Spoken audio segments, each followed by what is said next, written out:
It'll be a 3-1. Swung on and driven down the right field line. Fair, the game is over. It's a fair ball into the corner. Bellamy scores. Johnny Davis gets his 6th hit of the day. A ready signal. Ball game over. Yankees win. Yankees win. On deck.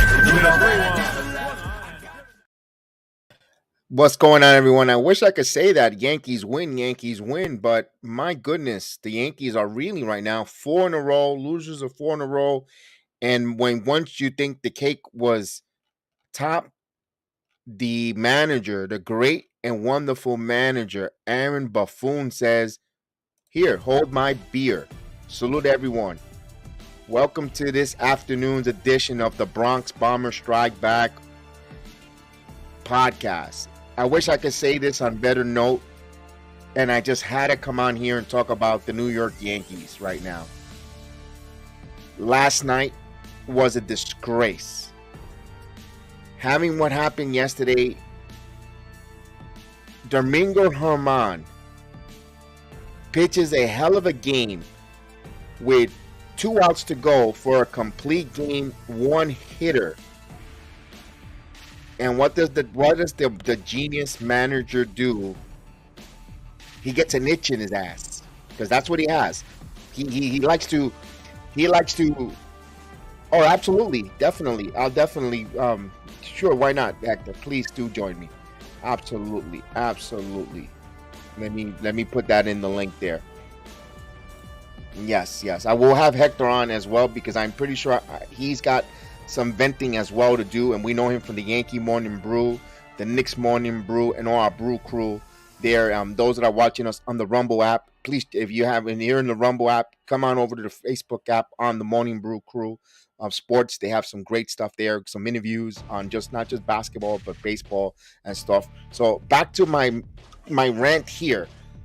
So Domingo Germán, the Yankees haven't been getting good pitching. Their starting pitching has been atrocious. So you finally get, other than Garrett Cole and Nestor Cortez has been up and down, you finally get a good game from Domingo Germán. What does the damn manager, who has an itch in his ass, he wants to come out? The guy only had 84 pitches, 2 outs to go with a 1 hitter. They get the second hit. He's got to come out and I don't know if he wants people to see him. Hey, look at me. I'm the manager. I don't have Brian Cashman's hand up my rear end, and I can make pitching change, because he's a puppet. I hate to say it, the manager's a damn puppet. He comes and makes the change, and the Yankees unravel. The Guardians come up with 3 runs in that 9th inning. Yankees fall 3-2. Now, you could argue and say, well, the Yankees should have scored more runs. You know what? You're absolutely correct. But did you see that lineup that they constructed there? That lineup is atrocious. They want to put all their top hitters up top, 1 through 4, and then just like when you're gonna cliff dive, the whole Yankee lineup falls off the cliff.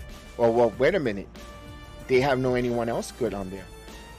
Who could they bring up? Correct, but can you sprinkle it then? Can you make a line of construction that makes sense? Here's another thing that I've been arguing and screaming about for the longest. The manager, what does he do well strategically wise, and what does he do well as a manager that's going to help you win a game? I could tell you the handful of good managers. I could tell you Buck Showalter, what he'll do. He'll try to manufacture, put guys in motion, and do things different. I'll tell you what a Joe Madden could do. And by the way, they should be thinking about having a conversation with Joe Madden and see if he's available and he's interested in the New York Yankees job, in my opinion. The managers like a Sosa, those are the guys that will get that. Tito Francona on the opposite side of the dugout. Listen, the Guardians is a team that's built on well scouting, developing, getting the best out of players, putting them in situations where they're going to get the best. Listen, the Guardians has been ruling the American League Central. Yes, I know the American League Central, they have some Patriots and some atrocious teams. Case in point, the Tigers, the Royals. We know, all the usual suspects. And they're the sisters of the poor, the Guardians, always crying that they don't have money. that the whole American League Central, the sisters of the poor. But meanwhile, the Minnesota Twins spent all this cash influx to bring all these players in. Teams got the money. They just cry sisters of the poor. But the Guardians with Tito Francona, they get every ounce of their talent. They bring up a Stephen Kwan. They got a Miles Straw. They're not the luxurious players that were going to come out there and go, wow, look at this shiny toy. But they get the job done. He plays with his team. He knows the temperature of the game, of his team. He knows what buttons to push, when to hit and run, when to put the lineup construction of Tito Francona. Yes, they're not the sexiest. They're not going to bludgeon you and win you with 6 runs, but they do enough to stay close. You know what they are? Athletes who could catch the ball, who runs, who defend, who could catch down a fly ball, who could field the ground ball, turn a double play, athletic. You don't hear them going on an IL stint. You don't hear any of this. Listen to the Yankees. They had the same issue 2019 with a bunch of players on the IL list. Every year, look at it. Look at the statistics. Look at the numbers. Every year, they always got a plethora of players in the injured list. This team, I don't know if they're a magnet to players who are soft like toilet tissue or what it is. They always get players that always on the injured list. Then the manager doesn't do anything either to help the cause. He loves to go to the bullpen. And the thing is, when you need certain pitchers, and again, baseball is a game of feel, of human error, of who's in the zone, who's in control, and what. And I believe this guy, all he does is go by the analytics. Someone either he must got a buzzer in his ass or something from up above that he has to go make a move or do something, because he never takes the damn temperature of the damn game. He never has a temperature of the game. Like, there's sometimes, listen, a starting pitcher, and I'm not saying pitchers should pitch 180 pitches a game. I'm not saying that either. Don't misinterpret it. There's some times when a pitcher, if he's got it going on and he's controlling, he's dominating, and he might be at 110 pitches and he's still damn dominating the game. What's the purpose? What's the hurt of letting him go out there? He's still dominating. He's not fatigued. And he's got throwing the ball well. Let him finish. This is the reason. This is the problem when I have with this manager. This manager, he treats his starters like throwers and his bullpen like pitchers. When you don't have that room or that luxury for your bullpen to be pitchers, they have to go in there and be flamethrowers and throwers and get guys out. And your starters got to be pitchers. They got to learn how to pitch in and out and pitch, because you know what? You need to get length from your starters, not the bullpen. Bullpen is there as a temporary gap, a bridge gap to the next inning to try to close out the game.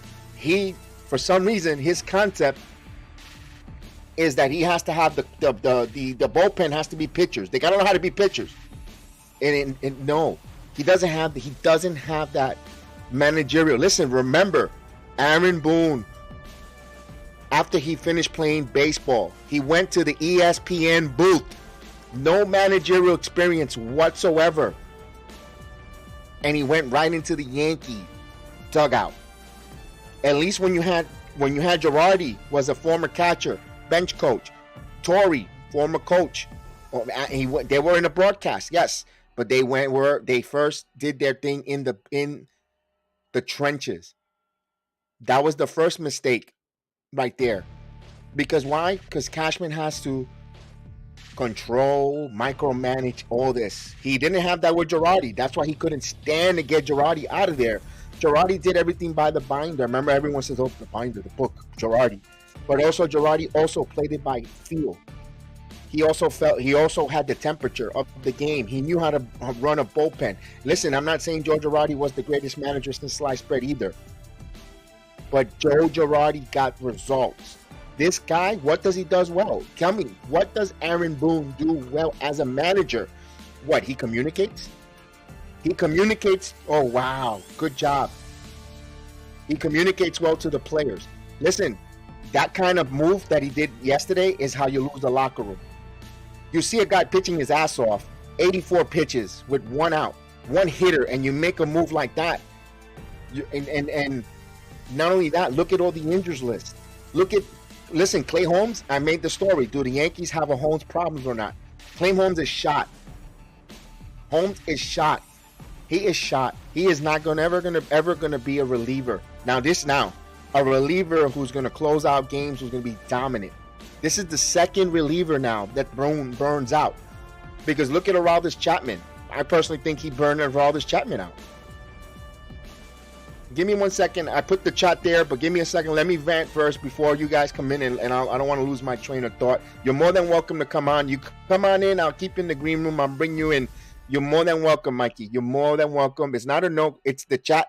It's on there. Come on in. I'll code you in the green room. I'll bring you right in for a minute. I just gotta unravel here this venom or the disappointment that I have here in this early part of the season. You keep getting pitchers who are hurt. You keep getting players. What is it? One thing and the other. Either our strength and conditioning is the worst in baseball history, or we're getting a lot of fragile players. Because you're telling me everyone that we get here becomes here and they get hurt. It can't be that then you know what? Our medical team sucks. Come on in, Mikey. Come on in. Come on backstage. Our medical teams suck because all we keep doing is getting people hurt. Then we trade, and then I got Mikey Mazda in the green room. I'll bring him in 2 seconds. Also, we trade for, and listen, if I ask you, matter of fact, I'm going to ask him this question. Let me just bring in Mikey Mazda, 4 Train Express. Hi, Mikey. How are you? What's up, Kev? How are you? All right. Now, we're going to talk about this rant here, but I want to ask one question. I just want your answer. One question, your honest opinion. If I tell you right now, we could get your pitcher, a left-handed pitcher who has a 3.45 ERA. Would you want that, or would you want to continue pitching out Brito and Herman and Schmidt? Well, it depends on who that pitcher is, but I say if he can do the job. We're talking about numbers now, because all of a sudden now we fascinate about analytic numbers, Mikey. With all these numbers, a 3.45 ERA. I actually gave him too much. 3.34 ERA. He has 35 innings pitched, 35 hits. And he's given up 14 runs. Has only given up 1 home run in the regular season. Yeah, I would say a flyer on that. Right, and he goes and last outing, he pitches anywhere from 5 to 7 innings. If you average it out, we're gonna say 6 1/3 of innings pitch every time he goes out. You say that'd be phenomenal to get that kind of pitcher. We had him last year, and we decided to trade him for a center fielder who doesn't stay healthy. That's not any stuff.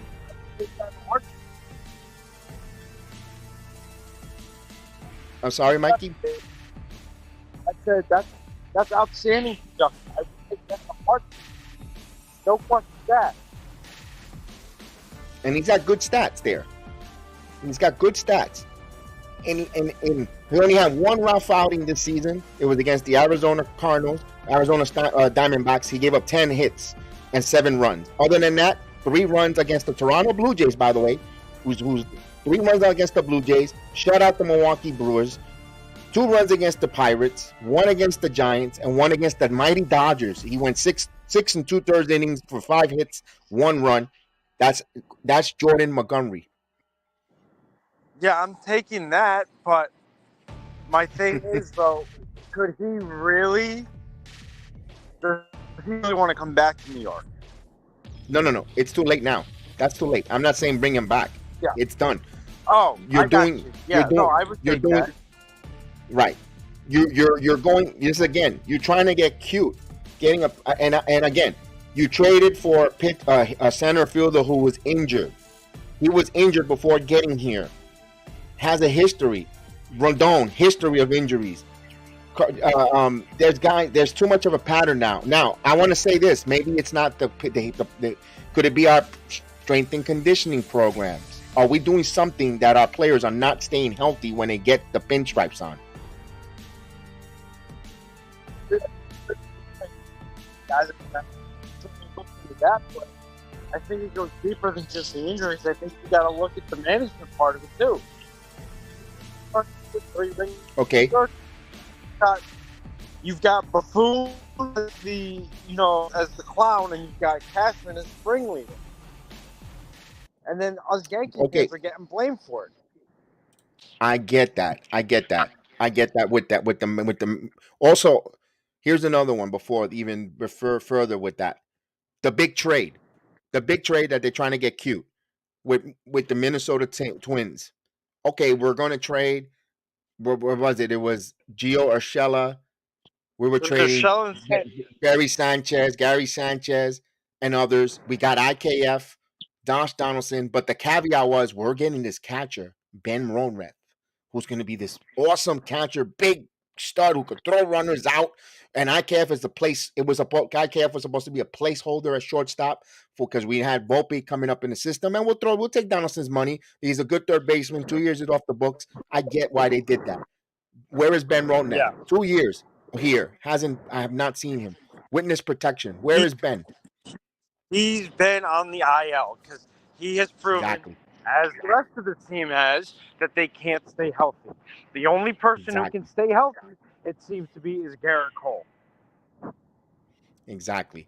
So they trading for players again. Is it our training staff, our strength and conditioning program?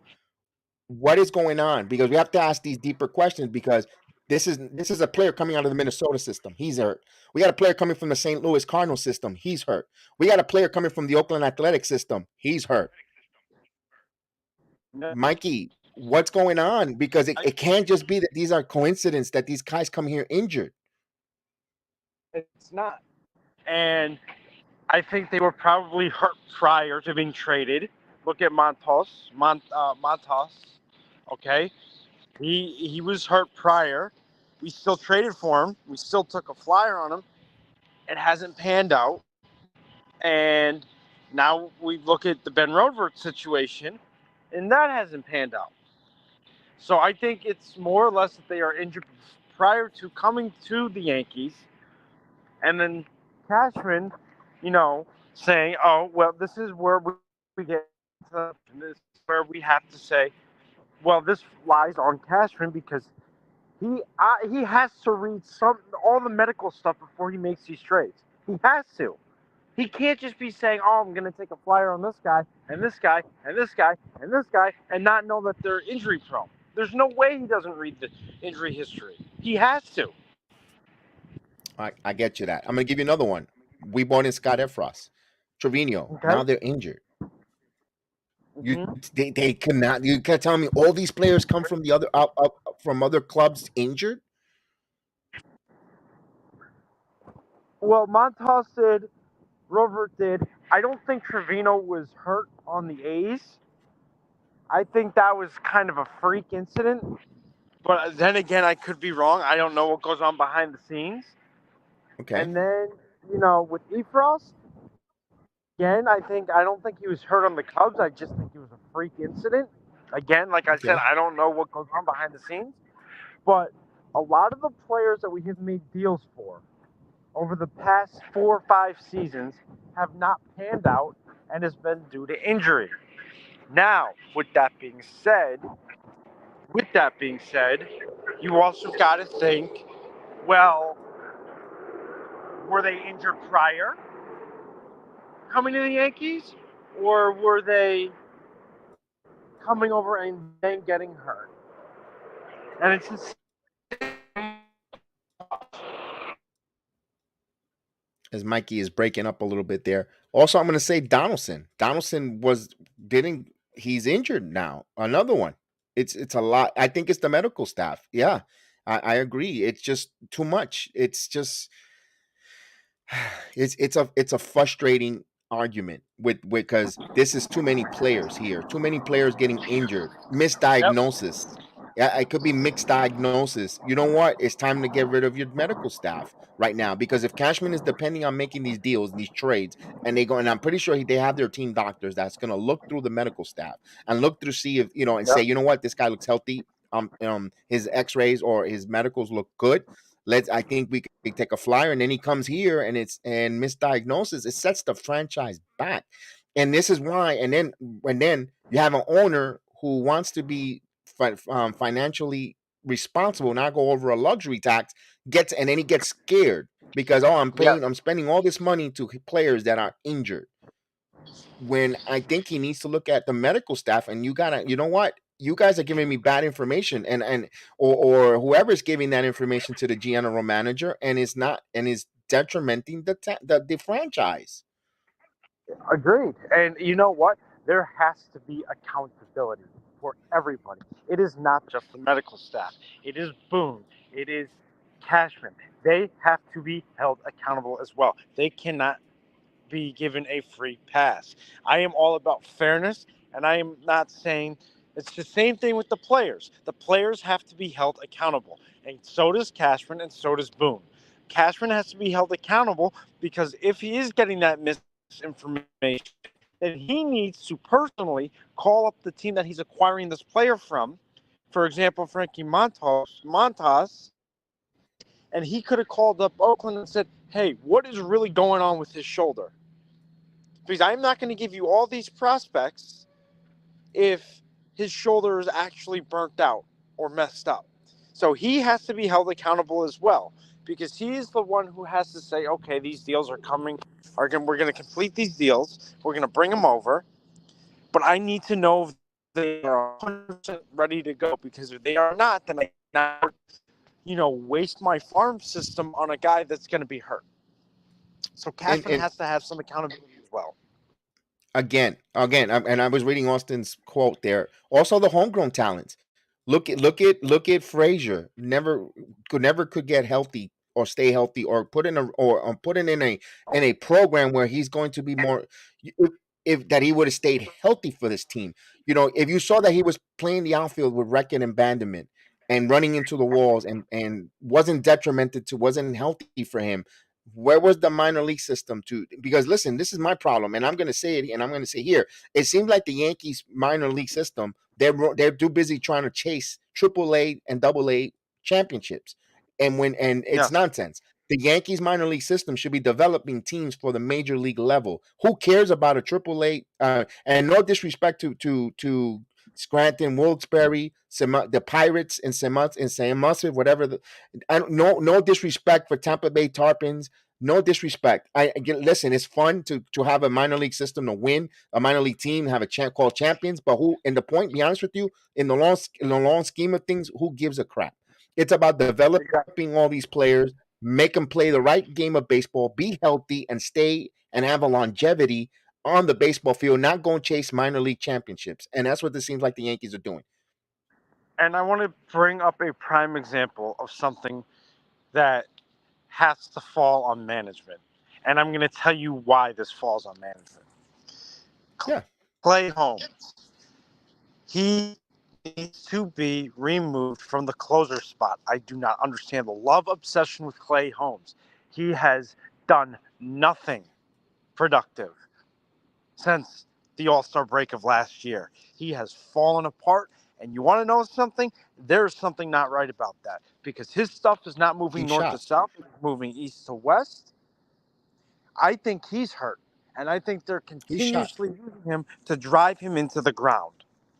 He's shot. He's shot, Mikey. He's shot. He's done. I don't think he's a pitcher that could be relied as a closer. He's shot. He's not healthy. He's not. Let's get Hector in for a moment. Yankee Morning Brew, ladies and gentlemen. My man Hector will be coming in and joining us here in the conversation. What's going on, Hector? I'm good, man. I'm just, trying to recover from. I went off this morning on my show. Mazza was in the chat. Shout out to my brother Mikey Mazza. I'm agreeing with everything that you're saying, Kev. But you forgot one thing. You forgot one thing, right?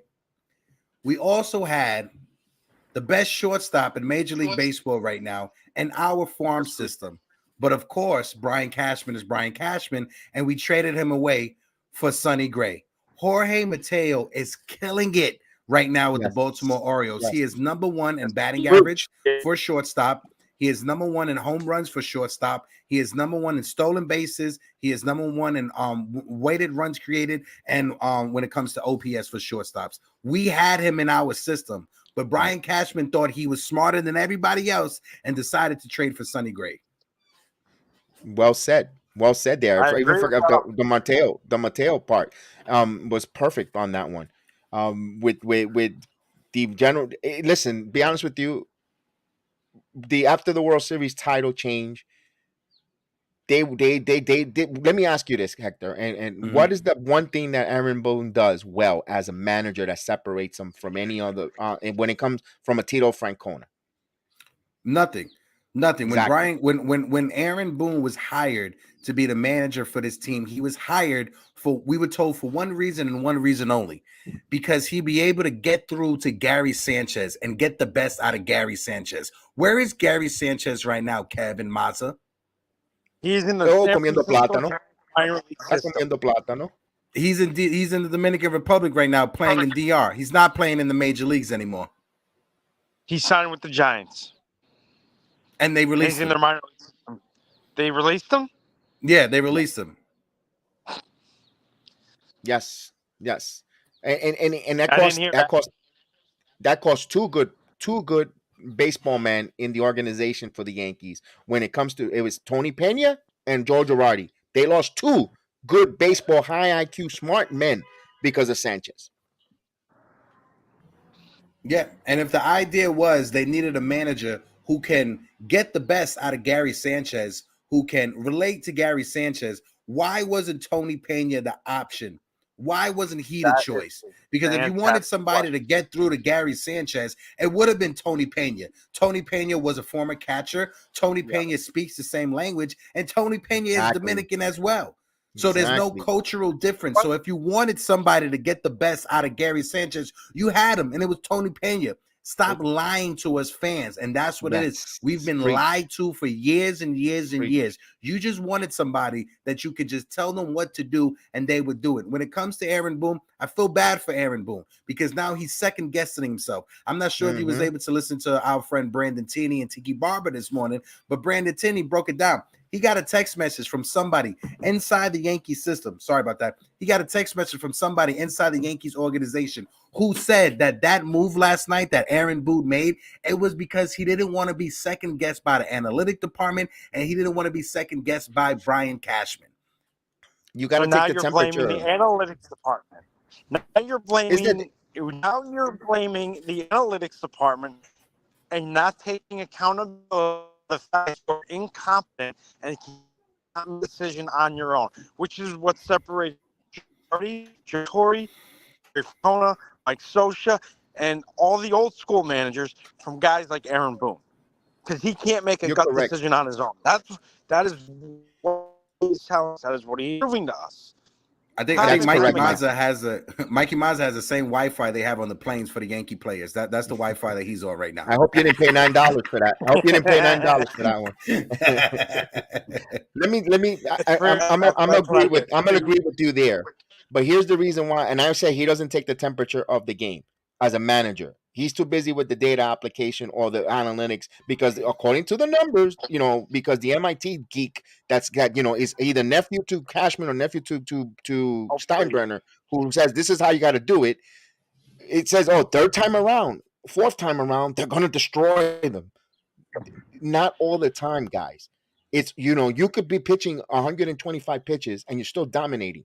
Just because you hit a number, you're not going to fall off the cliff. You could be pitching 70 pitches and get hit. Look at how Clark Schmidt got hit against Gravity Guerrero in the fifth inning. He was cruising. He had 9 strikeouts, and then he gave up that 2-run home run. Yeah, it's not all he the was time. Pitching a no-hitter for the first 5 innings. Exactly. You got to have the temperature of the game. Read the room. Read the temperature. It's a game that, at the end of the day, no matter how many analytics math equations, you can't measure the damn heart, the determination, and the cojones of a player, man. You can't. Can't. It's a human error game. And that little MIT graduate who's the nephew of Cashman or whoever it is, doesn't know Gotta a go. single thing about this game. Stop messing with the game. Analytics is taking over, and it's horrible for the game. Analytics Now, should be a piece of it, not the whole thing. I push back just a little bit, right? Because when it comes to analytics, and I was having this conversation with Eric Kratz from Foul Territory, my guy Eric Kratz. I was having a conversation with him and with AJ Brzezinski. When it comes to analytics, they view analytics as just advanced scouting. You know, it's just like back in the days in the 90s when you saw that hitter that had that book on every pitcher, and it's basically just advanced scouting to a different degree. But what I mentioned to them, and they agreed with me, is you can have all the advanced scouting in the world, all the analytics in the world. If you don't have anybody to interpretate that data and put that data into use on the field, you're shooting yourself in the foot. Because you're going to have all this information, but you don't have the right people in place to interpretate that data and to put that data into actual use onto the field. You can have all of it in the world. Kev, you know, from the industry that you work in, you can have all the extra metrics, all the extra this. If you don't have the actual workers to actually do the job and whatever build you're building, you're going to have a shit house. Yeah, absolutely. Absolutely. And the house At of the end of cards the day, is it's gonna crumble. execution. Yeah, At the it's end of the day, it's execution at the end of the day. 100%, Kev. And again, you could also put yourself in the right place. Listen, and I go back to the kitchen part. When you're cooking as a chef, you get all these different ingredients. It's up to you to make the cook. You could either make the ingredient, make something good out of minor stuff, or you could just make garbage. You know, this was terrible with the because I only had this much. You if you know how to cook. That's what I mean. Managerial. Again, this lineup construction. I don't care if it's is collaborated from up top. As a manager, talk something. Listen, I have an input. I understand the numbers say this. Maybe we should spread. Why do we have to be top heavy? The top 1 through 3, 1 through 4, and then it drops. It drops like a cliff. There shouldn't be a reason why Willie Calhoun should be batting 5th or 4th in this lineup. And that's not the fault of Aaron Boone. That's not the fault of any of the players. That's indicative on Brian Cashman and Brian Cashman alone. Kev, on my show earlier, right? On my show, I literally went through Brian Cashman's resume when it came to trades from 1998 into 2023. I went through his entire resume. Mazza would tell you, and it was horrible. Exactly. Horrible. He made the trade for Roger Clemens in 98, which was good.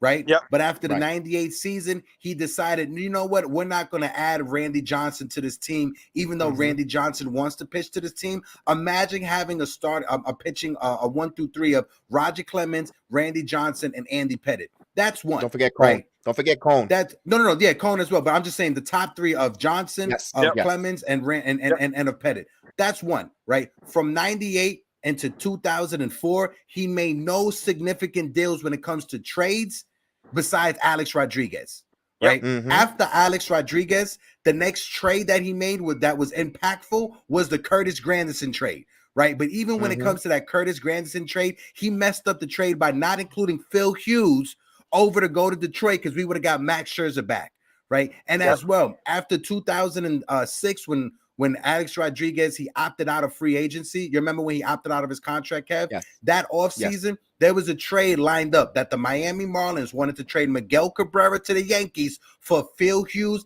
and a combination of one of the two, either Ian Kennedy or Jabba Chamberlain. And he said no. He said no, Brian Cashman. Wow. He said no to a future Hall of Famer. To a Triple Crown winner who, if the Yankees decided, you know what, we're going to still trade for Cabrera, we're going to bring back A-Rod, move Cabrera to first base. As much as I love Mark Teixeira, as much as I love that glove at first base, that pick that we gave up was Mike Trout for Mark Teixeira. Yes. Let's be honest. Think about that.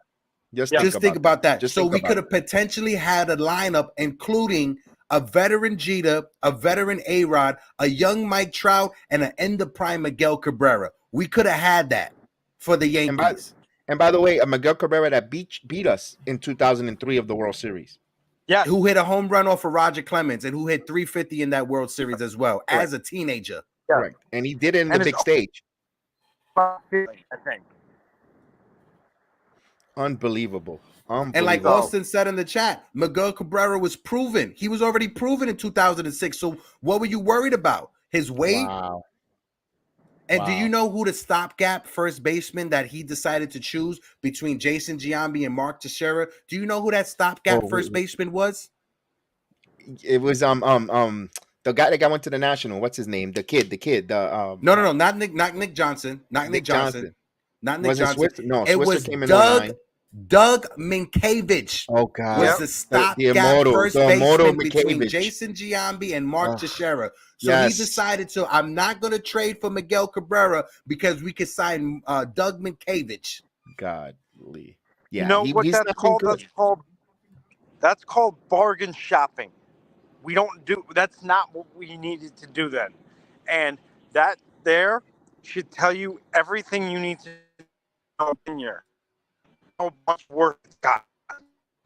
Hector, I posed in the chat on your show, fire Cashman and either make Manaea or Sabian your GM, and then retain the other to be the assistant GM, and make it so that you have two big guns running the show.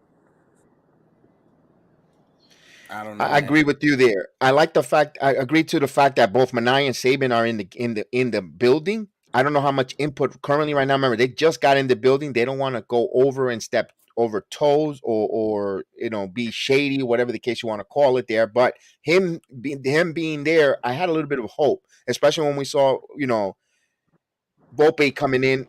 They went with Volpe. I said, well, maybe a Manaea or Saban influence is helping out and rubbing off on Brian Cashman. But it'll be interesting here because what happens if either one of them push back and say Boone is not a manager, guys? Will Cashman listen to a Sabian or Manaea and say this guy is not really the manager because he doesn't really do anything strategically on the field to influence a game to put their team in a winning position? I mean, again, the lineup. I want to go back to the line of construction. I know that comes from Cashman and not from Boone and all this and that, but top heavy. Can we sprinkle some of these guys in between here or some of your speed guys there? They don't even do nothing to utilize the speed, Hector. They go up there and they just stand there like cops. I'm tired of, first and second, no, and they don't do that. Nothing held accountable, going the other way, getting the manufacturer runs. No This is one thing accountability. no accountability. This is one thing we loved about when Torrey first came here in 96. Oh, look at the Yankees, manufacturing runs, moving guys over, doing the little ball, small ball, and look what happened. We end up winning the 96 World Series. And the rest Well, is that's history. because Against a better that's grade because team, mind you. yeah, and that's because Joe Torre was a manager that managed in the National League. So he knew that extra strategy that goes into winning ball games when it comes to playing the small ball. But like I said, this is all indicative and this is all to blame on Brian Cashman and Brian Cashman alone. His tenure as a GM with the Yankees has been god awful. 98, 99, and 2000. I put an asterisk next to those championships because those teams the foundation was already set and you just needed to add on top of it, right? So he gets credit for those teams, but it has an asterisk. 2009 is the only championship team that he gets 100% credit for. But he did what he doesn't want to do. Go out there and spend money. That's the only reason we won that championship in 2009 because we signed CC, AJ, and Mark Teixeira. And I think that 2009, I think that year before that off season, I think Steinbrenner George knew he wasn't going to have much life. I think he knew he had a terminal illness. And I think he said, you know what? I want to see one more title. Go spend the money because George gave the green light to spend money like no other. And they went and got those players. And Steinbrenner, remember when he was there, when they give him the trophy, you could, and hindsight is 2020. If you look at the video, I think he kind of knew he had a terminal illness. He knew he wasn't going to be long. And I think he went and spent it. Agree. But also too, Kev, I'm sorry, Mazza, go ahead, bro. Between Hank and Hal, Hank is more like his father. Hank is more like his old man, Rest or in was peace. like it. Was more like his old man. He doesn't care. If you don't perform, there will be accountability held. If you want to be on the team, perform, or there will be action taken. I will spend money to make the team better, not worse, but the better. And that's what people realize about Hank. Hank got that mentality from his father. His old man made Hank a better owner than how. There's a reason why when George Steinbrenner passed away, he left the team to Hank. He ain't leave the team to Hank and Hal both at the same time. No, he left Hank in charge of it with his little brother in the weeds training to build up to that. There's a reason for that, and you see it right again. I'm gonna keep on because going through Brian, because I stood up last night, Kev, to about like 4:30 in the morning, getting all my information for my show this morning. Going through Brian Cashman's resume and his track record made me sick, made me god awful sick this morning looking at that. He decided to let go Roger Clemens and Andy Pettitte because he wanted to get younger. So he traded for Javi Vasquez and he traded for Kevin Brown. Who was 2 years? Who was 2 years younger than Roger Clemens? Yeah. And then the next offseason, he trades Javier Vasquez for an old ass Randy Johnson, and then he signs Carl Pavano and Jarrett Wright. We needed a leadoff hitter for the. We needed a leadoff hitter and a center fielder in 2005. What does he does? That offseason leading up to 2005, he trades Kenny Lofton to the Phillies for Felix Rodriguez, who was a sub ERA over 5 for the Yankees. And what did we do with Tony Womack? We put him at second base. He was horrible, and we moved him to center field, which was even worse. The moves that he's done, and the way he wants to be smarter than everyone. And all he does is want to tell us, well, I ended up getting Raul Bañez to come in, and he hit a home run in the postseason. I got Tachman. He likes to sit on his laurels of guys that he finds from the scrap heap that pans out with the Yankees. And come on, we need something different. Maybe it's time for a new voice, a new direction up the helm. I don't know if Hal is going to do it. He's comfortable. I don't think Hal wants to be that owner that wants to make change. He likes the way it's the printing machine keep printing. He likes the $22.99 burgers. Maybe they need to sit around and eat a $22.99 burger and figure out what they're going to do with the manager or what they're going to do. That burger's pretty good. I ain't gonna lie. Yeah, burger's pretty good. I'm pretty sure it is. But maybe the $25 chicken tenders. I know the fan base is going to pay for it. Don't be talking about my chicken tendies. Don't talk about my chicken tendies. My point is it's expensive. It's an expensive product that we love to consume, and the point is the Yankee fans were willing to spend that money to enjoy it if you put us a winning product. But to piggyback off of what you said, Kev, when it comes to us fans, even if us fans decided, you know what, we're going to boycott this season, we're not going to go to Yankee Stadium. Us diehard fans aren't going to spend our hard-earned money on this team. You know what's going to happen? The corporate sponsors are going to get those tickets and give it out to their workers, and their workers are still going to flood Yankee Stadium. When I was at the game, the series against the Angels, it was me, it was Celso, and it was Phil, right? It was all three of us and my girl. We was in the Delta Suites. We got tickets for the Delta Suites. Kev, I kid you not, more than half of those seats were empty because those corporate guys weren't sitting in their seats. They were at the bar and they was at the lounge spending money. I know. They weren't sitting in their seats. Sorry. They were at the bar. Go ahead, Mazza. Sorry, bro. I got to run. I got to get back to work, but thank you all for having me. You got it, Mikey. There needs to be big changes.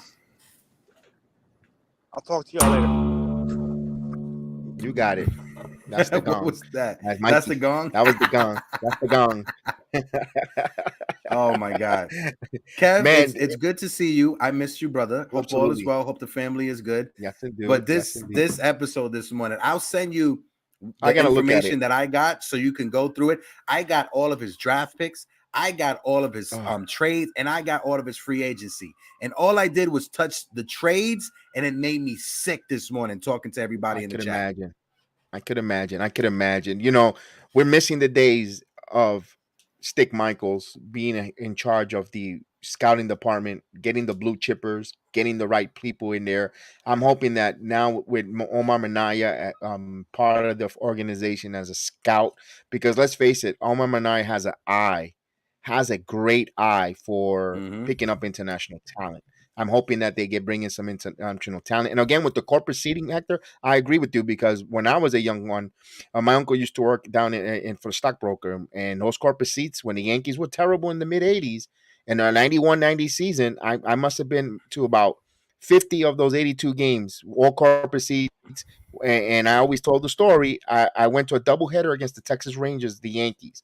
And Nolan Ryan pitched one of those games. And until this day, I could hear the 99 mile per hour fastball just whistling behind home plate. And that place was empty, but we had those seats because nobody wanted to go, and the corporates were giving them out. And that was one of the best experiences I ever had going behind home plate and watching Nolan Ryan. But the stadium was empty, and they gave out those seats. And many times I've gone on the arm because the Yankees weren't good. You remember when we traded for Danny Nagel? You remember when we traded for Danny Nagel in 2001? You remember that? Was a bad move. You remember when we traded for Jeff Weaver in a 3-team trade? Ugh. You remember when we traded for Armando Benitez in 2003 with the Mets? Yes. We gave up. Who the hell we gave up? Weathers, if it wasn't. We gave up Jason Anderson, Ryan Bacondoa, and Anderson Garcia. It was a 3-team trade between the Mets and no. I'm sorry, I read that wrong. We gave up Ted Lilly, Jason Arnold, John Griffin, and a 3-team trade for Jeff Weaver. Oof. And then Weaver gave up the home run in the World Series. Yep. And then we traded Nick Johnson. We traded Nick Johnson, who was a young first baseman on the rise. Yes, he was injured with the Nationals, but we traded Nick Johnson, Juan Rivera, who was a solid player for the Angels, and Randy Choate to Montreal for Javier Vasquez. Yes, the immortal Javier Vasquez, who gave up the grand slam against the Red Sox to Johnny Damon. Yep. Then we traded. Hold on. We traded in 1999. Brian Cashman traded Mike Lowe to the Florida Marlins for Ed Yarno, Todd Noel, and Mark Johnson, a backup catcher. Did any of those players help us win a championship? Anything. No. What did Mike Lowe do? What did Mike Lowe do besides winning a batting title with the Red Sox and winning a championship as well with the Red Sox? He screwed the Yankees in that 4-0 series. He's part of the idiots. That beat the Yankees down 4-0, man. He killed the Yankees, man. No. He was a part of the Red Sox 2007 championship team. You remember Mike Lowe was included in the deal for Josh Beckett. The only reason the Red Sox got Josh Beckett is because they ate Mike Lowe's contract.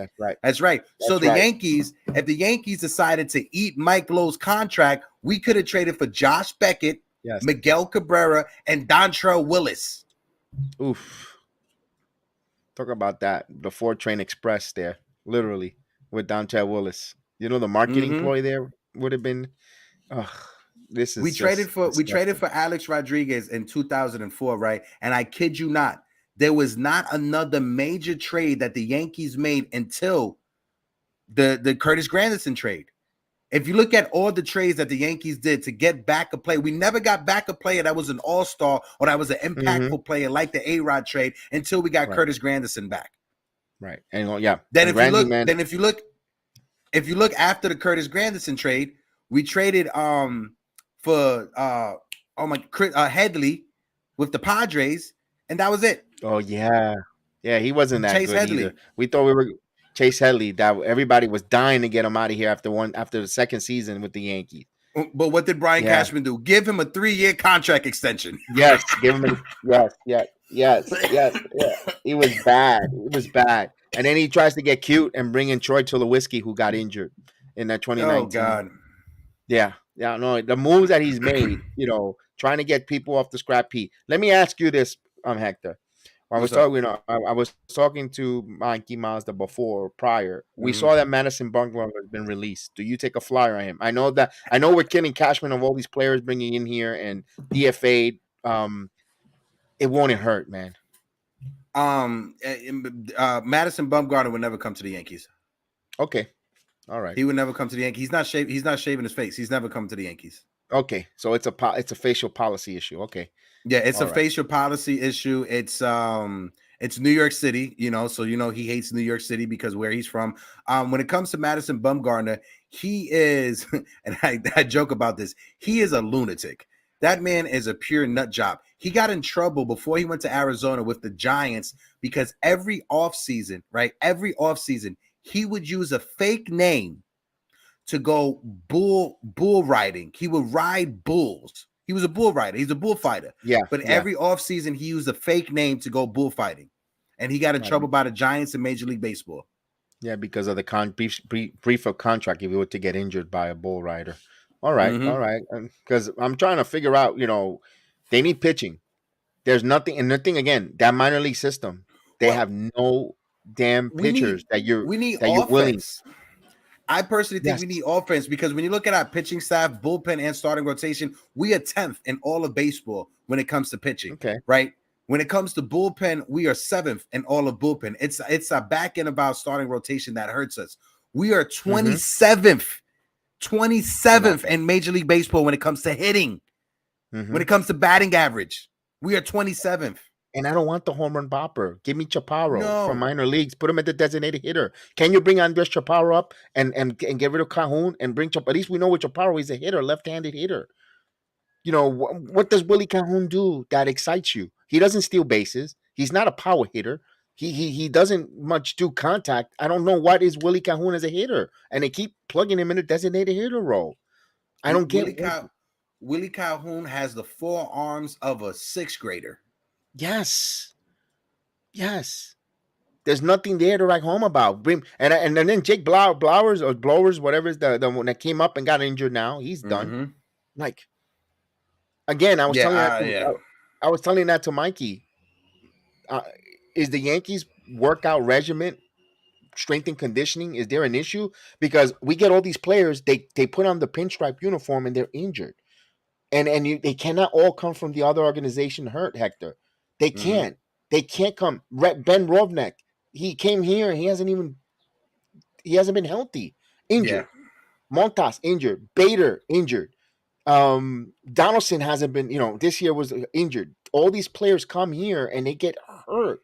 Is something wrong with our medical staff or our strength and conditioning? Are we doing something wrong here that these guys can't and cannot stay healthy? Even Austin was mentioning earlier, our own homegrown talents, Andujar, Clint Frazier, they can't stay healthy. What's going on? Hold on. It has to be something when it comes to the Yankees and their medical staff, because the constant that's been there is that medical staff. And for years they've been trying to do whatever they can to hire new people, to do whatever, but I don't know what it is. I don't have an answer. Ben Vroyback, he had an oblique issue, and with the oblique, it's weird because you can either be out for 2 weeks or you could be out for 6 months when it comes to the obliques, right? Frankie Montas, you knew he was he was already injured when you traded for him, and you still traded for him, right?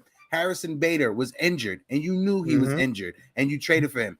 Thank God that we had Harrison Bader and on our team last year in the postseason. He was our best hitter in the postseason. The only reason we even advanced against Cleveland was because of Harrison Bader and nobody else, right?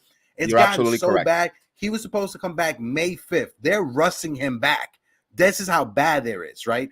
When it comes to this front office, they're probably going to try to throw us a bone within this next week or so. I can see them DFAing either Hicks or Donaldson just to appease the fans. More Hicks than anyone else, right? But that's not going to solve the season. That's not going to solve our issue. Just DFAing that. We got to DFA Hicks. We got to DFA Willie Calhoun. We got to call up Estevan Florial, who is killing it in the minor leagues right now. Okay. The big issue about Estevan Florial was his on-base percentage. He strikes out too much. Well, he cut down on his strikeouts so far, and his on-base percentage is it's over 400. I think it's 420 or 430 at like the 300 mark. He is still in bases, and he's playing a solid center field. So I will bring up Estevan Florial. He's a better option than Franchi Cordero. He's a better option than Willie Calhoun. He's a better option than Aaron Hicks. I tell you that right now. And he never got the right time, Hector. He never Esteban got it. Florial. He never had He's the right time. never Every had time the he comes up. opportunity. They've never given him, you know what, Esteban, we're going to give you 50 major league at-bats. We're going to allow you to Yes. play 50 straight major league at-bats and not interrupt you. They've never let him do that at all. Yeah. They But never then do. Look at the guys that we let go, though. Like I said, Jorge Mateo is arguably the best shortstop in baseball right now, right? Wow. Look at Tyro Estrada for the Giants. He's hitting Yes. 320. He's hitting 320. Aroldis Chapman has a fastball of 103 miles per hour now. He has an ERA under 2. So after a while, it's not the players that's the problem. It's the organization that looks like it's the problem. The philosophy or the philosophy of the organization or the conditioning, something, Hector, because when they leave, and it cannot be because it's New York, the pressure. I bull crap. I'm sorry. And look at Sonny Gray. Look at absolutely. Sonny Gray left this organization and he's just a much better pitcher. And you traded for Sonny Gray, right, who was already an established pitcher with Oakland. Once we got him, you decided, you know what, Sonny Gray, your pitching philosophy is not what we want. We want you to pitch X, Y, and a third. And you broke that man. He had to go through purgatory for about 2 or 3 seasons to bounce back to what he's doing right now. You broke Sonny Gray, Brian Cashman, not Sonny Gray. Right. And I think, what is he? Montgomery even said it. He wasn't able to throw his fastball here. Also, you remember that player? You remember the series in Texas? You remember that player that killed us, the outfielder, Ezekiel Duran? You remember that player? Yes. You know that's the player that we traded for Joey Gallo? Did you know that? That's the trade? That's the player that we traded for Joey Gallo? I did not know that. And he was a butcher at first base, by the way. He was a butcher at first base, at least for that one game that I saw. I did not see I didn't catch none of the games against the Texas Rangers except for the game on Thursday due to the basketball and the hockey and all that stuff. Just licking bits and pieces. But I know that play, he was a butcher at first base. Like, ooh, he's a butcher at first base. But I did hear his name hitting against the Yankees. Boy, times are tough when the Minnesota Twins take a series from you. Oh, yeah. That's like, that one was like, something's, you know what? I didn't like when I saw that there. I'm like, something's not right with the Yankees. Something's not right. And again, I don't know who's calling. Do you think it's coming from up top? The analytics calling the certain pitches here from the pitchers, or what? I'm not sure that like they have a phone that goes right to the dugout and says we need you to do X, Y, and a third. But I think before every game, there's a game plan that's printed out for Brian Cashman, right? I mean, for Aaron Boone, that when it comes a certain script, all right, you have this starting pitcher on the mound. You got these hitters that are coming up. These are the best pitches that work against this guy. These should be the situation that you throw this pitch, yada, yada, yada, yada, yada, right? It's all printed, scripted. If you're an opposing player and you know the book is out on you that you swing at pitches low and away, you're not going to swing at the pitch. Right. You're right. Then what happens? If the count goes 2-0 and 3-0, now Clark Smith or Nestor Cortez or Domingo Germán, they have to throw a strike and they have to throw something in the strike zone, and you're ready for it. Absolutely. We see that. And we see that there. And again, I get frustrated when it comes to Cortez. I hope it's just a small minor rough patch here. Hasn't looked good in his last 2 starts. Little rough patch. They don't let him. Maybe he's getting he doesn't go past 5 innings. But meanwhile, other pitchers, that's what I'm talking about, the temperature of your team. He's been your second best reliever, all-star pitcher. He's got some, and sometimes it frustrates me. He has 89 pitches, 80, close to 91, and he needs warmer out to pitch 6 full innings. And he has to go. He's got an itch in his ass that he has to come out and say, "Hey, look at me! I make a pitching change. I'm the manager." I hate that about Boone. Let him finish the inning. Bring your reliever with a clean inning. You hear that time and time again with interviews from old-time relievers. I like to come in with a clean inning. Give me a clean inning where I can control the inning. But no, I understand. Even if you're a reliever, you leave that for the postseason. When you want a guy coming with, and I know you're going to do it in the regular season at times too. You're going to have to come in with runners on base. I get that, Hector. But damn, he goes to that bullpen too quickly. Like he has to. Whoop, I got, like he has a buzzer right up his ass when Cashman hits the button. He's got to jump up. My God, it's like, dude, come on, man. Or when you look at it, he's making these decisions, but he has in the back of his head the analytics department that's going to second guess him. He has in the back of his head Brian Cashman, who's going to second guess him. And at this point, like my bro Pete Seminetti says, shout out to Pete from NYY News TV. If that's the way that you're going about it, if you're managing and you're always second guessing yourself because you're worried about getting in trouble, Kev, if you have a manager or upper management that is constantly breathing down your neck, it makes it hard for you to do your job because you're constantly thinking that you're going to mess up, and 9 times out of 10 you fuck up when that's the case, right? So, but if that's the case for Brian, when it comes to Aaron Boone, just walk away. Aaron Boone comes from a baseball lifer family. His family is baseball lifers. This kid was probably, Aaron Boone as a kid was probably at the table for breakfast eating cereal, getting taught baseball by his grandfather. This is destroying your family's name. You as a manager with the Yankees is destroying the reputation or whatever reputation your family had in Major League Baseball. You guys are a joke now. And I'm glad you mentioned that because that's what puzzles me. No way you should be managing baseball if you and I said it before. I said a lot of my watch-alongs. Boone, he's been in baseball since the crib. Since he's been coming out of the damn crib in his walker, in the game of baseball with his grandfather, his father, his brother, and for him to manage sometimes like he never played the game one, doesn't know about the human element, the intestinal fortitude, the hunches in the postseason. Listen, he could have been pinch hit against Wakefield when he hit that homer. Easily. Torrey could have went to the boat to pinch hit for him there, and he still let him hit. Those are the kind of hunch. He had a hunch that he was going to take him deep here.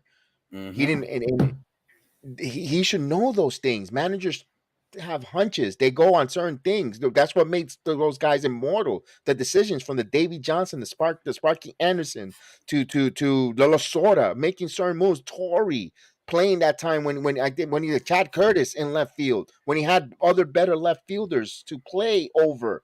And Curtis almost, let's face it, Curtis should have had an MVP in a World Series if it wasn't, for politicking.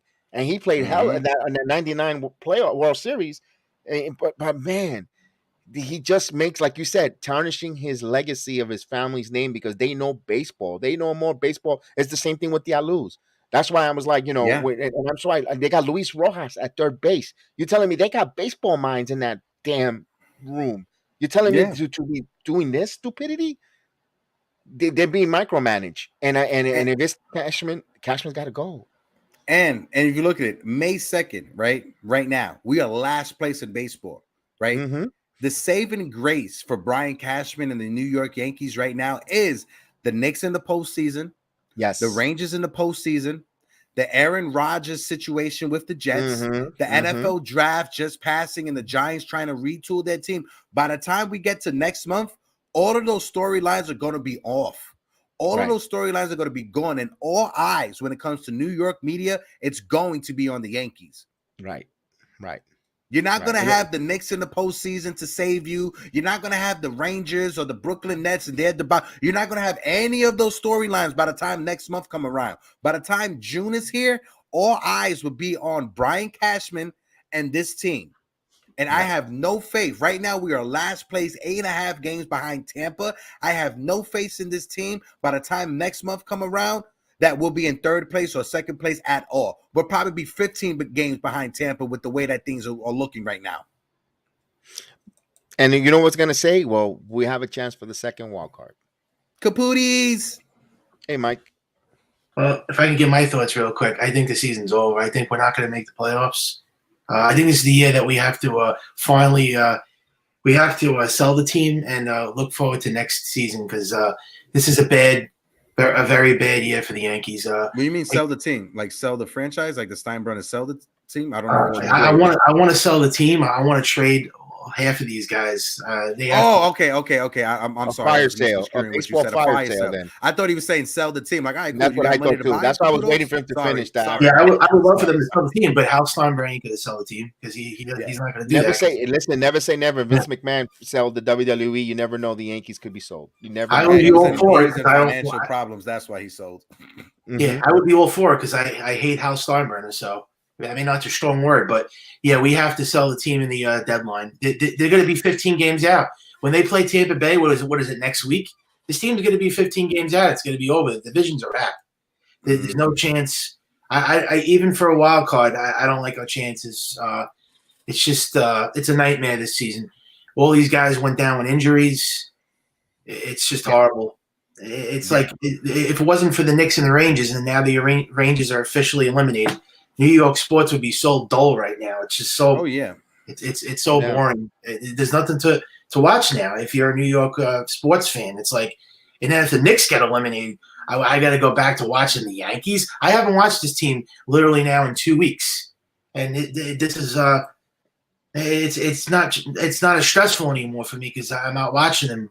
So, but I could imagine people that are watching this team right now with the pain they're feeling right now. I don't feel it because I'm not watching them, but I'm watching the scoreboards. That's about it. Just checking the scores, but they're horrible, man. It's just it's a nightmare. Boone's got to go. Cashman's got to go. Steinbrenner, I wish would sell the team. There's so many players on the team that have to go. Hicks, Donaldson, Conniff, Torres. I would even trade DJ LeMahieu at this point. It's just become a joke. I mean, this whole team. And you know what's going to suck? The Mets are going to go in an underlying schedule. They're going to play a lot of soft teams where they're going to start really victories, and they're going to start looking even better. And our schedule is getting tougher. And also, there's another thing. I'm not putting any excuses, guys.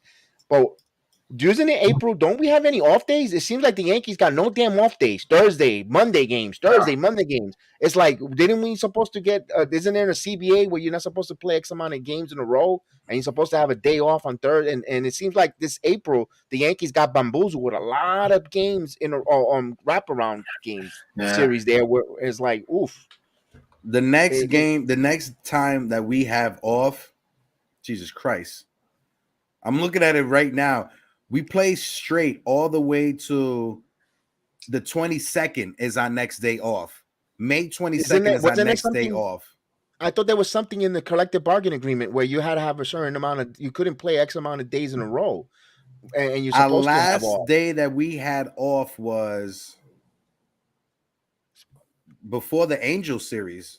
Exactly. That's a long time. Yeah, between Minnesota, the 16th, and the Angels on the 17th of April was our last day off. And we're going to go from the 17th of April to May 22nd as our next day off. That's a long time, Hector. Yeah. And there's no excuse. I'm not saying that's the reason why they're sucking right now. I'm not, but damn.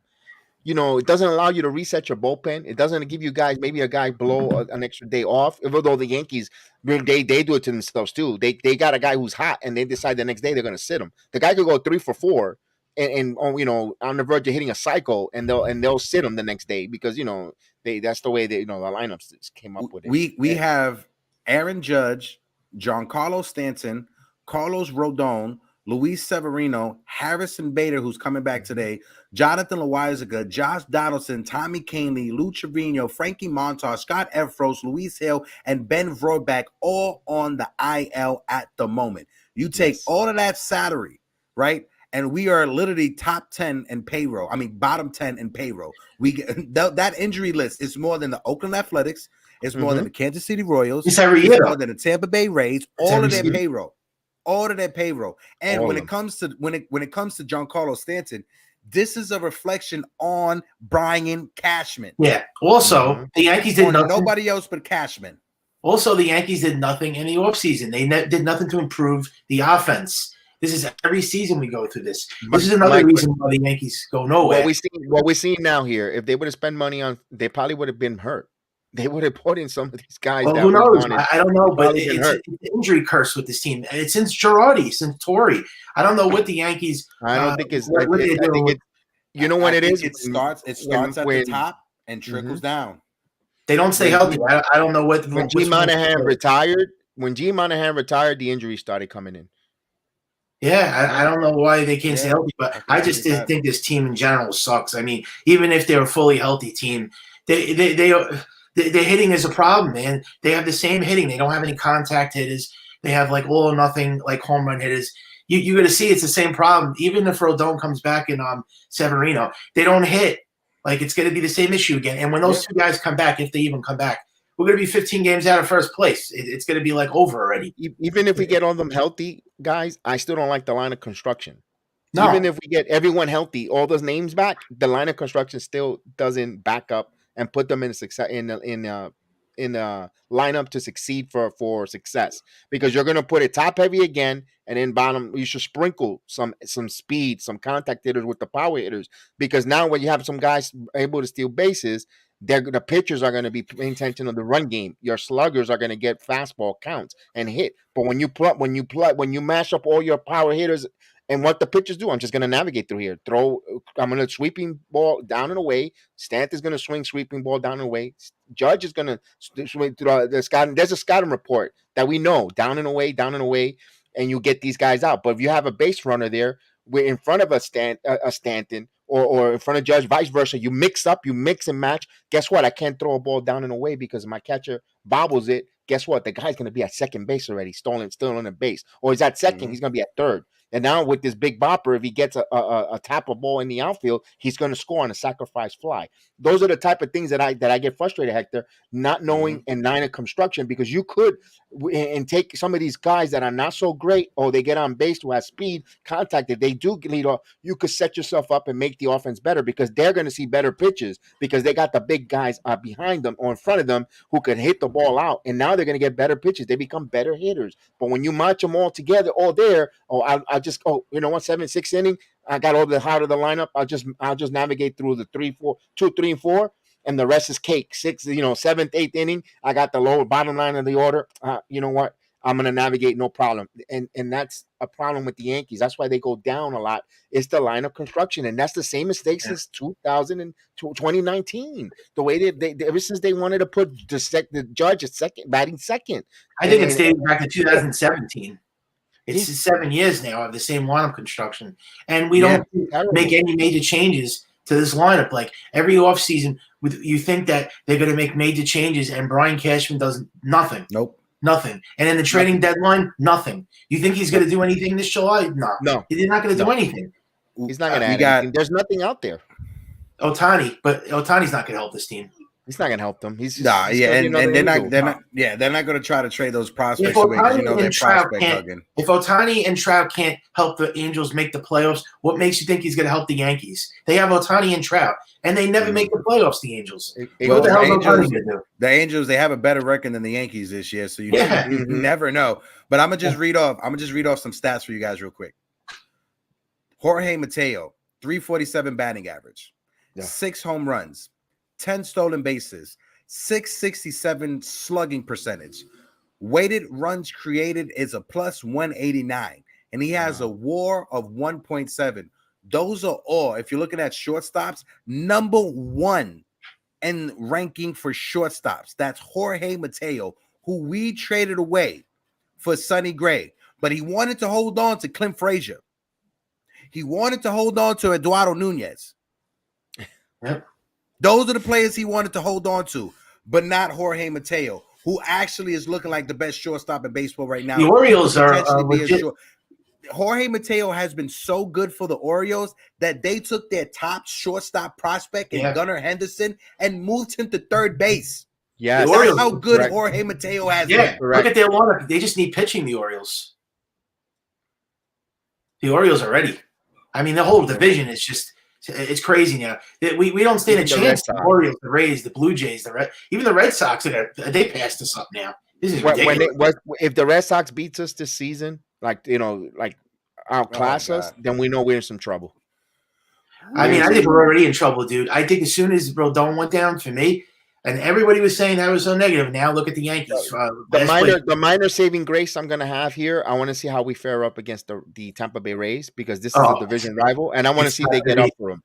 I want to see if they get up for them and how they'll play them. If they Yankees and they show life and battle, then I know we got something.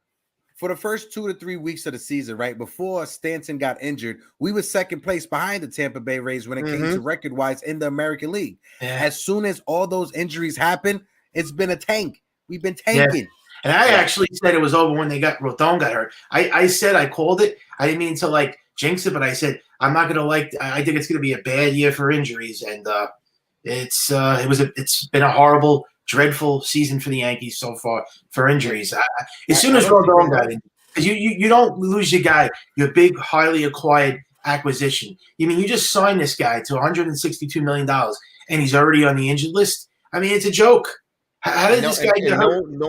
No sign of when he's returning. Do you know what? Did you have an update when he's returning? It looks like he's coming. He probably be on assignment in about 2 weeks down on the minor league system. He did have a nice bullpen. He did throw about I think it was 30 to 50 pitches in his bullpen session. So it was a nice bounce back for him. So when it comes to him and Severino may be going down. Hold on, wait, I got it right here. Yeah. Give me 1 second to pull it up. I know he threw a bullpen. I know Severino. Yeah, Severino will be back in the rotation within the next 2 or 3 weeks, according to Aaron Boone. Carlos Rodon, he took a step forward after his injury setback with a solid bullpen last week.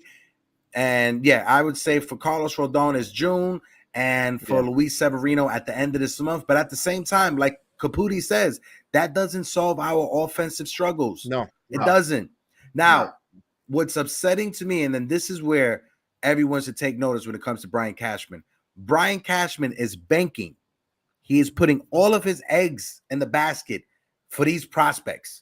If Anthony Volpe doesn't turn out to be anything, if Jason Dominguez, if Oswald Peraza, if Spencer Jones, Austin Wells, Trey Sweeney, if these offensive prospects don't turn out to be anything, but they turn out to be the next Clint Frazier, the next Gary Sanchez, the next Jesus Montero, the next Andy Phillip, Brian Cashman is screwed.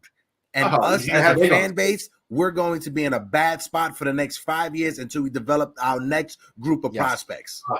This is why I didn't want to rely on these prospects. And I said that the way to do it is to go buy the World Series. But no, Anthony Volpe, no, Peraza, no, Cabrera. I don't believe in Peraza, by the way. I've said it and I said it before. Yeah. I'm not a big fan of Peraza. Now don't you wish we would have got I've said it before. He even come up. I say he's a trial weight player, a quadruple A player. I don't think he's a major league player. Peraza, I'm not a big fan of him. I'm not. I stay with it. I don't see it. He doesn't do anything to move the needle. At least with Volpe, he walks, he gets on base, he steals bases, he tries to do something. Peraza, what is it? He doesn't do anything. He doesn't even go. No contact. He just And Ray, can I make a point too? Just look at all the players that we passed on. We could have had Luis Castillo. We could have had Juan Soto. But hold on, wait. But Luis Castillo, how is that helping our offense? We need offense. Yeah. But I'm just talking about the players that we passed up on. We passed up on so many players. Like we could have had Soto, we could have had Castillo, we could have had Freddie Freeman, Matt Olson. We could have had Olson. I'll give you the Matt Olson one because Juan Soto is not performing well in San Diego. No, I don't like. I know you could say is the ballpark. He needs to change the scenery. He needs a different ballpark. He cannot hit in that ballpark. He already had career numbers. That was like the worst ballpark that he hit when he was with the Nationals. So Matt Olson, I give you that one. We needed Matt Olson 100%. Brian Reynolds. I mean, the list goes on and on. I can't name all the players, but there's been so many. Even when it comes to Brian, I'm sorry for cutting you off, Caputo, but even when it comes to Brian Reynolds, if we would have traded for Brian Reynolds, look at the extension that he got. He's getting paid $12.5 million over the next 8 years. Yeah, that's a steal. It's a steal. Yeah, that's a steal. Yeah, I didn't. Brian Cashman, he came out and he uttered out of his mouth, well, it's not a good look for the Yankees to sign Bryce Harper because we have 6 different. I didn't mention that. And putting him at first base makes no sense to put him at first base. Where is Bryce Harper about to play right now for the Phillies? At first base. Yeah, we could have had Machado. What about Manny Machado? The way I feel. Kev, the math is not mathing, Kev. It makes no sense. I think he needs to be. He needs to go. Cashman, if Hal doesn't want to get rid of Cashman as a general manager, it's okay. Make him team president or move him into the Randy Devine role. And Retire. yeah, Clean the Randy slate. Levine, bro. Just go in there, be part of the higher ups. Go in there, enjoy the perks of being a president or team in the higher ups with the Yankees, and let the general manager do get another general manager here to do general manager things, and let them do that to players development, scouts, work with all that, and they have the resources financially to support it. But right now, the philosophy needs to change. I think they need a philosophy change. I don't like the analytics department. I know analytics has a point, it has its purpose, but not heavy driven, because last time I saw the Oakland Athletics did not win the World Series with their money ball. Tampa Bay is still chasing the World Series. A lot of teams with the heavy analytics have not really won a World Series. They haven't seen them. They haven't hoisted the trophy. It's usually good old fashioned baseball, pitching, clutch hitting. Who doesn't strike? The Kansas City Royals didn't strike out. They put bat on ball. They had good pitching, good bullpen. They won. The Houston Astros the same. Those are the type of teams that win. They have great pitching. The Washington Nationals, they have good hitting. They have great pitching. They had good bullpen. They had a good manager. Those are all those things, perfect storm there. And it wasn't really the analytics nonsense with that did it. Personally, yes, there's a purpose for it, absolutely. But still, at the end of the day, those are what winning. That's what winning. And you know what the sad thing about all this? If the Yankees miss the playoffs this year, I still don't think that Cashman is going to do anything in the offseason. They'll probably stand pat and still say, we just had injuries. That was the main problem. We're going to still run the same exact team back. We're going to bring all of them back, and we're going to try to do it again. No, you have to make major changes now. You can't bring Donaldson back. You can't have Donaldson return. Well, no, he's not coming back, and so neither is Connor Fluff, and Aaron Hicks needs to be DFA'd. I still don't understand what Aaron Hicks is doing on the team. Trade. I think, and I was just talking about that with Kev Caputo. I think the saving grace, the only thing that us fans could look to and be happy about right now is the fact that the front office is most likely going to throw us a bone, and within this week, you can guarantee that Aaron Hicks will be DFA'd. If he's not DFA'd within this week, I don't know. He has to be DFA'd. He's hitting one. What is he hitting? One. I'll look it up right now. I'll tell you right now. 380th hitter in baseball. He's terrible. He's the worst. He's worse than Gallo. Gallo's having a better season, and that doesn't say much, because Gallo's having a good season. He's taking shots at the Yankee organization, calling us antiquated. He is. Even him. These are the things that piss me off about the Yankees organization. They don't want to cut a guy like Aaron Hicks. That should already be mandatory. There should be no holding back with that. Unanimously, cut this guy. Can they at least do that? They don't even want to do any of these things. Can they do something like that? They don't even want to cut Aaron Hicks. George Steinbrenner would have gotten a hefty garbage bag and would have got all the shit out of Aaron Hicks' locker and yeah.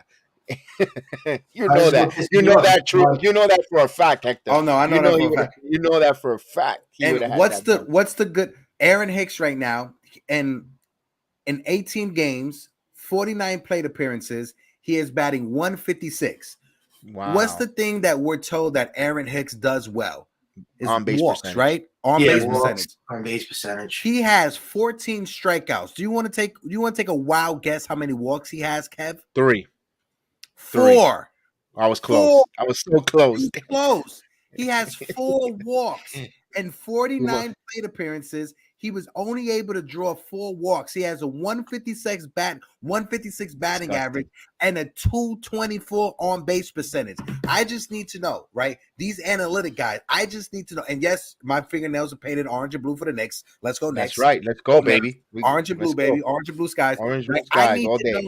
What is the metric that these analytic guys have that show that Aaron Hicks is a good baseball player in 2023? Because I don't see it. Do you see it, Caputis? Do you see it, Kev? Because I don't.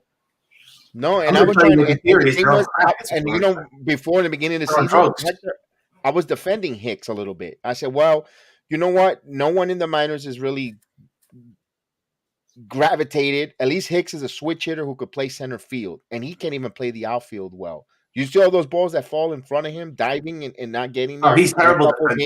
He has lost a step defensively. He is not even playing good defensive. He's done. His baseball career is done. Maybe somewhere else, and maybe in Cincinnati or somewhere different who expectations aren't that great, whatever the case is. But in the city of New York or as a major league primetime ball player, he is not that's it. He lost a step. He's done. He's finished. Put a fork in him. He's cooked. Yeah. He's done. He's done.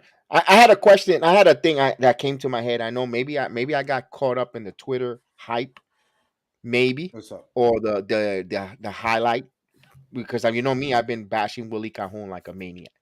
Don't like him. I know he's young, whatever the case is.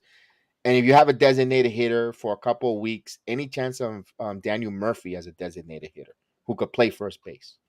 Is Daniel Murphy still alive? Daniel Murphy's he's on the Long Island Ducks. He's hitting home runs. He's having that kind of resurgence that Darryl Strawberry had when the Minnesota Matt Carpenter had. That kind of. I mean, he could play backup first base in case Rizzo with his aching, because that's gonna wait for that to happen next. Rizzo with his bad back. That's coming soon. Oh God. You know that, Hector. You know that's coming up. Well, you know the way I feel about Rizzo. I wasn't crazy about that. I like Rizzo. No, I love Rizzo. Yeah, I like Rizzo. I was a big fan of Rizzo coming here.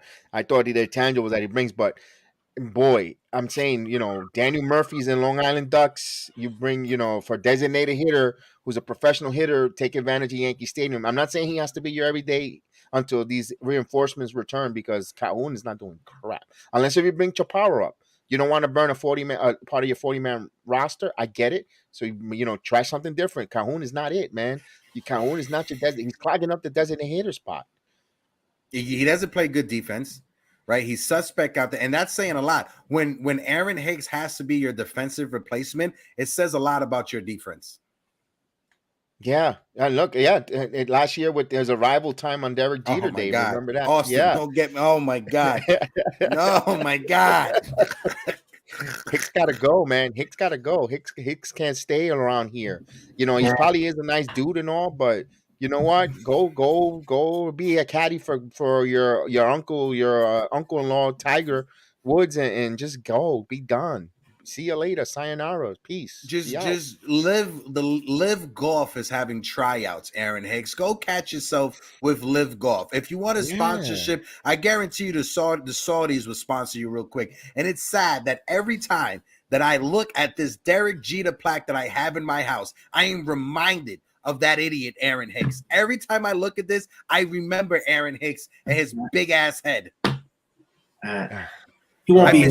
I miss you, Kev. I hope all is well. That's the only thing I think we're going to get is Aaron Hicks DFA. But the rest of this, this whole team needs a total reconstruction from top to bottom. I mean, the Yankees need a revamp, man. They a major revamp, and it starts with freaking DFAing Aaron Hicks. That's the beginning. The first step.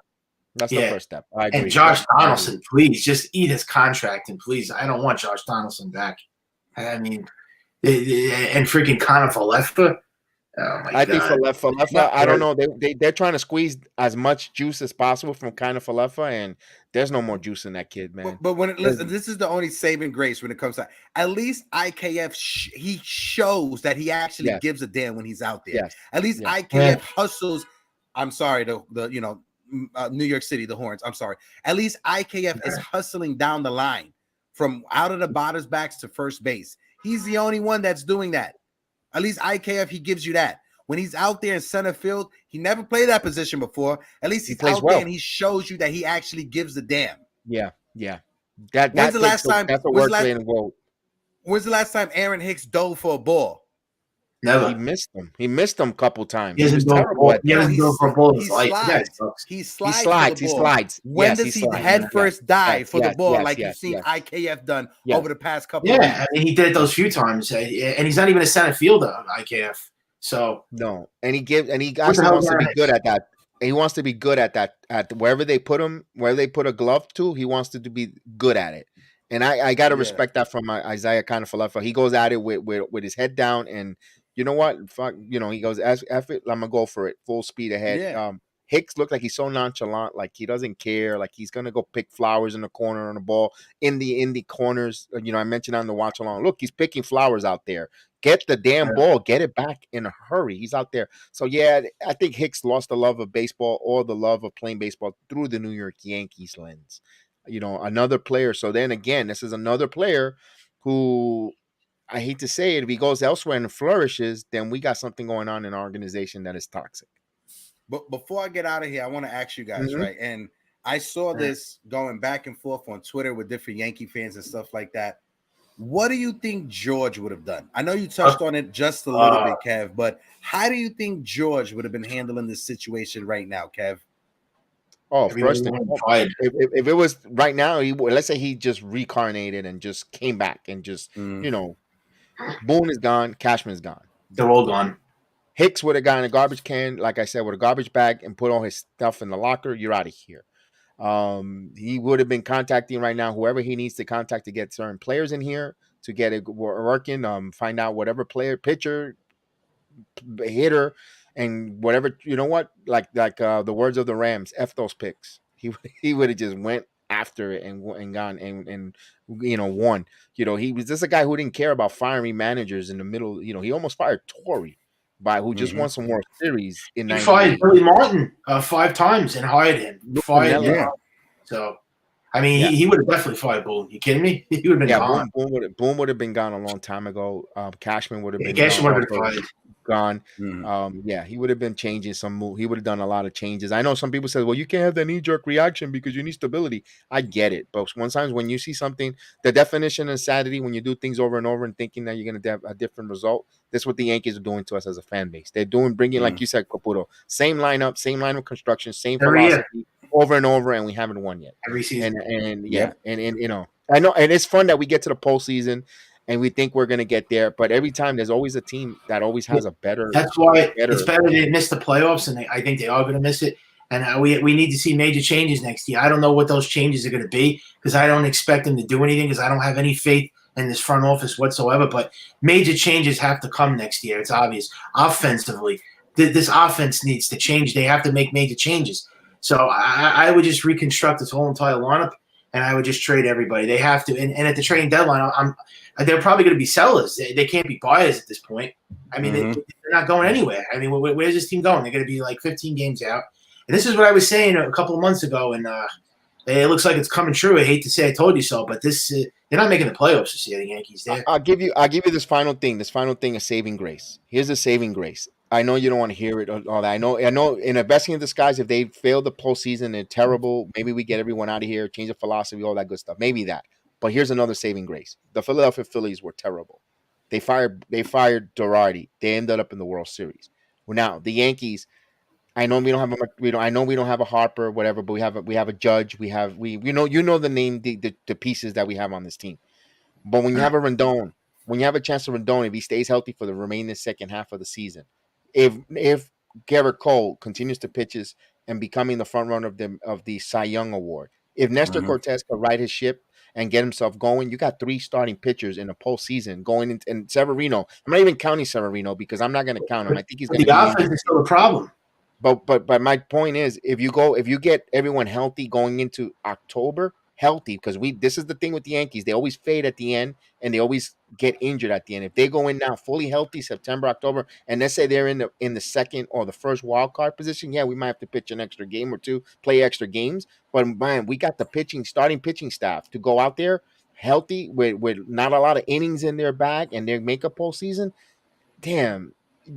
I'm trying to put a silver lining. I know we would like everyone's change, but damn, with a Volpe in the postseason, who knows who else emerges? If a healthy Bader, we saw how he plays well in the postseason and stuff.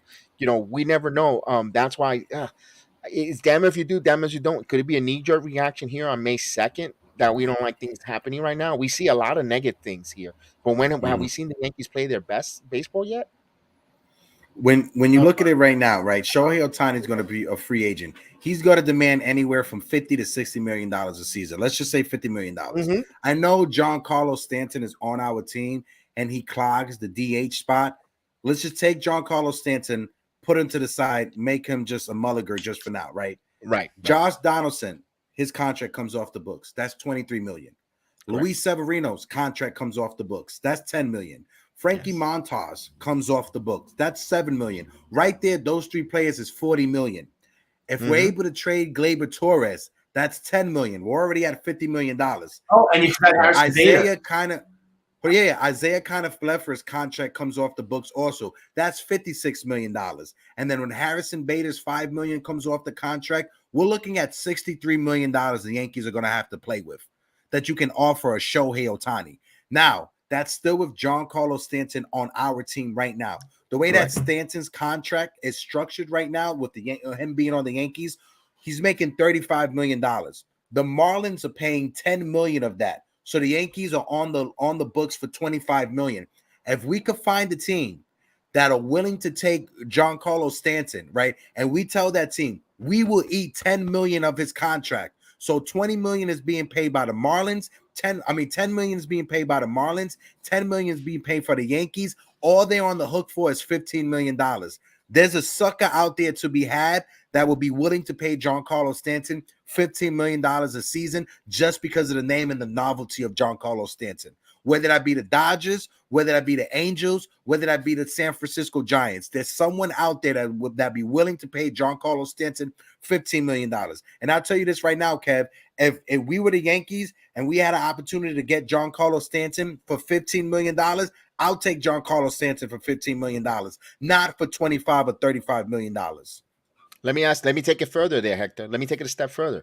Let's say now the Yankees, let's say right now the Yankees are a couple games over 500. Let's say 4 games by trading deadline, near the trading deadline, 4 to 5 games over 500, near the wild card, so forth. Guys are getting back, and you had that same proposal that you just said. But now you go to this, you go call San Diego. I know Giancarlo Stanton has a full no trade clause, by the way. But you go to the, that's going to make it tough. Right. You talk to the San Diego Padres. We'll trade Soto. Soto's not hitting well for you. Look at the numbers, and he still struggles. But you want to send Stanton with that less, and they're going to need financial relief because Soto's due for an extension. Would you trade Stanton with that same deal you mentioned for bring back Juan Soto for the remainder of the season here? Because now you have a player who's not going to clock the designated hitter. Let's see what he does in New York for the second half of the second half, July into say September, because we don't know the Yankees going to make October. And let's say if he plays well in New York, he can move. Now you could play Judge in center, Soto in center, whatever. You can move the designator with DJ, whatever the case is. Would you think about doing that? And if it doesn't work with Soto, he leaves. Then you could sign Ohtani for the money.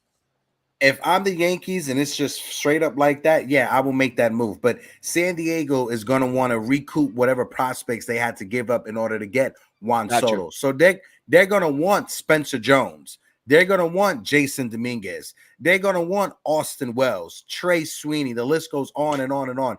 That's who they are going to want. Yeah, it's going to be up to us if we're going to make that move or not. How far would you go? Would you give up one of those prospects and a Stanton? Because you're getting Stanton at a bargain deal. And remember, San Diego has a designated hitter as well. Now it's a universal. So Stanton could play the DH and move and help that line up there and also get money relief. Would you give up one of the prospects? I won't. The only one I won't give is Dominguez, because I'm looking for Dominguez to play center field once Bader leaves. I'm not giving Spencer Jones or Jason Dominguez up. Okay. Spencer Jones, he was drafted out of Vanderbilt. We all know Vanderbilt players are already more advanced than normal college players. He fell to us in the draft because he had Tommy John. He was a two-way player while he was in college. He was a hitter and a pitcher. He had Tommy John. He missed the entire season. That's why we were able to get him at such a low pick in the first round.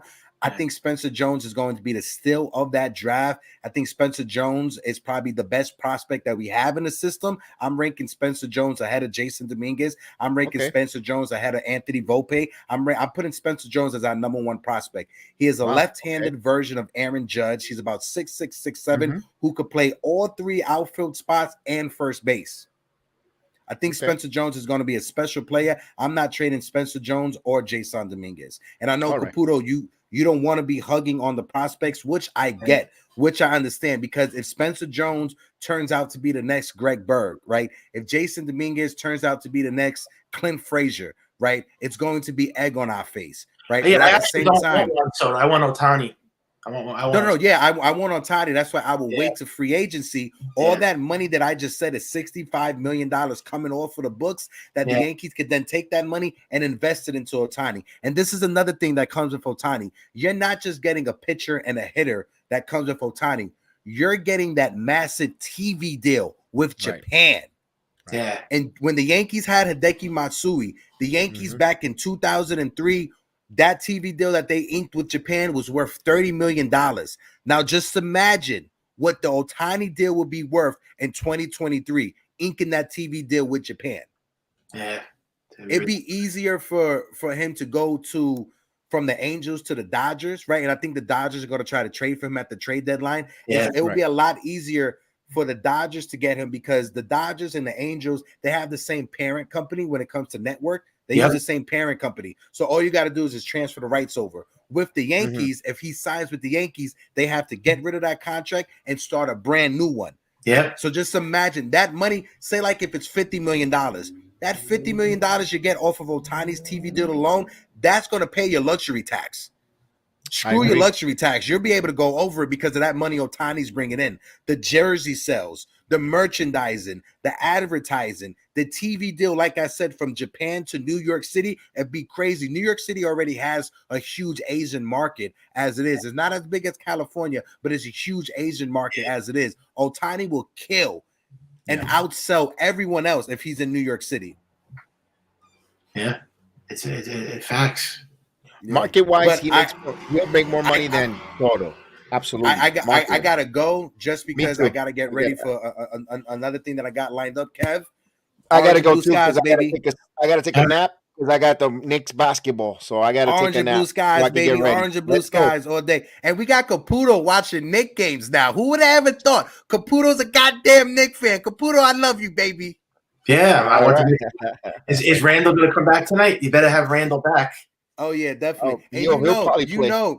You know you're in a bad spot if the New York Knicks front office is considered better than the Yankees front office. You know you're in a bad spot when that's the conversation, Kev. But I love you, Kev. Thank you. Caputo, Thank you. I love you Thank too, you for bro. jumping in. Appreciate you, man. I love you as well. Don't forget, watch us tonight. We'll be back. I'll be back on doing the Knicks watch along.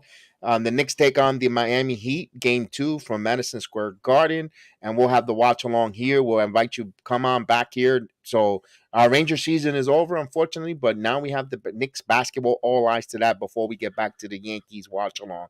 But for myself, Caputo, I want to thank you guys for joining me, and we'll be back on Chris the Flash. I didn't get to see Chris the Flash. I was hoping Chris would come on for a moment to talk with us.